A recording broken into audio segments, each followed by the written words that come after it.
మిత్రులారా,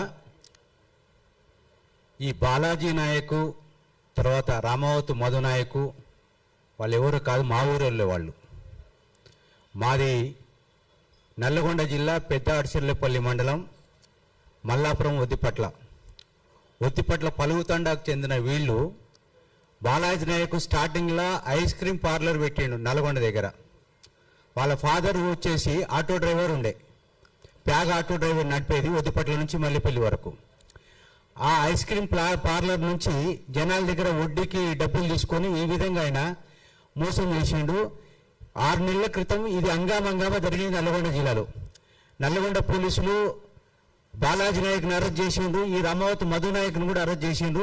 అది ఇప్పుడు ప్రస్తుతం సిబిసిఐడికి అప్పచెప్పారు ఆ కేసుని. అయితే ఒక్కటే అర్థం కాని పరిస్థితి ఏంటంటే, మిత్రులు జర్నలిస్టు మిత్రులు ఎప్పుడైనా కూడా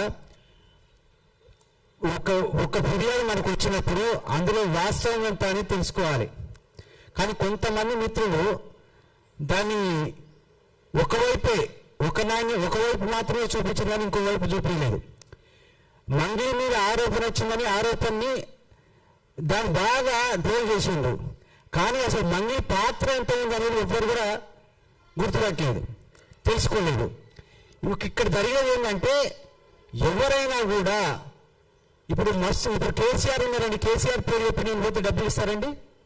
ఒకవేళ డబ్బులు నేను తీసుకున్న కేసీఆర్ బాధ్యత అవుతాడు దానికి?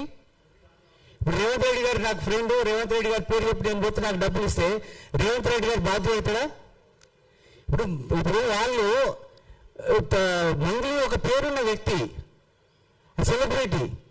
ఇప్పుడు ఆ తోటి చాలా మంది పోటీ ఫోటోలు చూస్తారు. ఆ ఫోటోలు చూపించేంత మాత్రం డబ్బులు ఇచ్చి మంగళిని బాధ్యత చేస్తే ఎట్లయితుంది? ఇది తప్పు. సుబ్బు గారు, అడ్వకేట్ గారు చేసింది అది. దయచేసి ఒక జర్నలిస్టుగా ఇప్పుడు రవి గారు కానీ రోషన్ గారికి వివరాలు కూడా ఆయన మాటలు కూడా విన్నాను. రోషన్ గారు చాలా ఆవేశంతో అంటుండు, బాధితులకు న్యాయం చేయదని ఎవరు అంటలేరు. నిజమైన బాధితులకు న్యాయం చేయాల్సిందే, వాళ్ళకు డబ్బులు దక్కాల్సిందే, ఎవరైతే వాళ్ళని మోసం చేస్తారో వాళ్ళని శిక్ష పడాల్సిందే. కానీ అందులో మంగళి పాత్ర ఎంత ఉందనేది తెలుసుకోవాలి. మంగళి పేరు ఇప్పుడు నిన్న రామావత్ మధు గారు అరెస్ట్ అయినప్పుడు రామావత్ మధు కూడా క్లియర్గా చెప్పింది మంగళి పాత్ర లేదు అని. మంగళి ఇయ్యమన్నది కాదు, మంగళి గారు లేకపోతే ప్రాణశంలో రాసి ఇచ్చింది కాదు, మంగళి గారి దగ్గరకు వచ్చి వీళ్ళు హామీ అడిగినది కాదు, లేకపోతే మంగళి అకౌంట్లో వేసినది కాదు. అసలు ఎలాంటి సంబంధం లేదు మంగళికి. కానీ మంగళి ఎందుకు మధ్యలో తీసుకొచ్చారంటే, వాళ్ళ తమ్ముడితో ఆయనకున్న స్నేహం ఆధారం చేసుకొని మంగళిని బలిపోషణ చేసిండ్రు. ఇది తప్పు అంటున్నాం మనం. ఇది ఒక జర్నలిస్టుగా దీన్ని పరిశోధన చేయాలి, వాస్తవాలు బయట పెట్టాలి, 2 వైపులు ఆలోచించాలి. అసలు మన దగ్గరికి ఒక కంప్లైంట్ వచ్చిందంటే, ఒక ఫిర్యాదు వచ్చిందంటే మనం చెప్తున్న ఎంతవరకు వాస్తవం అని గ్రహించాలి. గ్రహించకుండా ట్రోల్ చేసి బాధితుల తరఫున ఒకళ్ళతో ఉక్కుంచుకొని ఇష్టం వచ్చినట్టు మాట్లాడి ఆ ఫ్యామిలీని బజార్పాటు చేయడం అనేది మంచి పద్ధతి కాదు. ప్రస్తుతం ఈ కేసు నిన్న మధు అరెస్ట్ అయింది కనుక క్లియర్గా పోలీసు వాళ్ళకు కూడా అర్థమైపోయింది ఇందులో మంగళి ప్రమేయం లేదు అని. ఇక కొంతమంది ఉంటారు, వాళ్ళు ఏంటంటే ఒక వ్యక్తిని టార్గెట్ చేసి నాశనం పట్టించే ప్రయత్నం ఉంటారు. అలాంటి ప్రయత్నం ఇక్కడ జరుగుతుందని మేము భావిస్తున్నాం.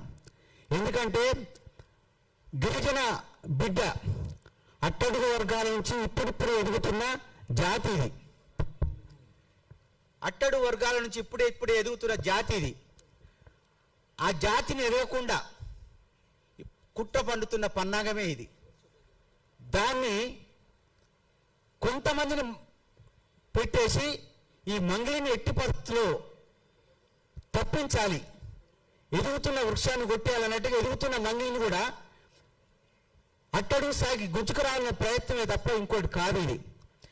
మా దగ్గర అత్యధిక వడ్డీ ఆశతోటి చాలామంది పిల్లిగొండ తండ, ఎర్రగొండ తండ, మల్లాపురం, వజ్రాపురం, తర్వాత పలుగు తండ, మా దగ్గర అక్కంపల్లి, పెద్ద అడిసెల్లపల్లి, అంగడిపేట ఇలాంటి గ్రామాలలో సుమారుగా 700-800 మంది జనాలు వడ్డీ ఆశ చూసుకొని 15 రూపాయలు 20 రూపాయలు ఆడజు ఆశ చూపిస్తే ఆ వడ్డీ ఆశకు భూములను కుదవబెట్టి అమ్మి మార్టిగేజ్ చేసి ఇంట్లో ఉన్న బంగారం బ్యాంకులలో పెట్టి తీసుకొచ్చి రామావతి మధుకు రామావతి బాలాజీ నాయక్ ఇచ్చింది, కానీ అందులో మంగళి ప్రమేయం లేదు.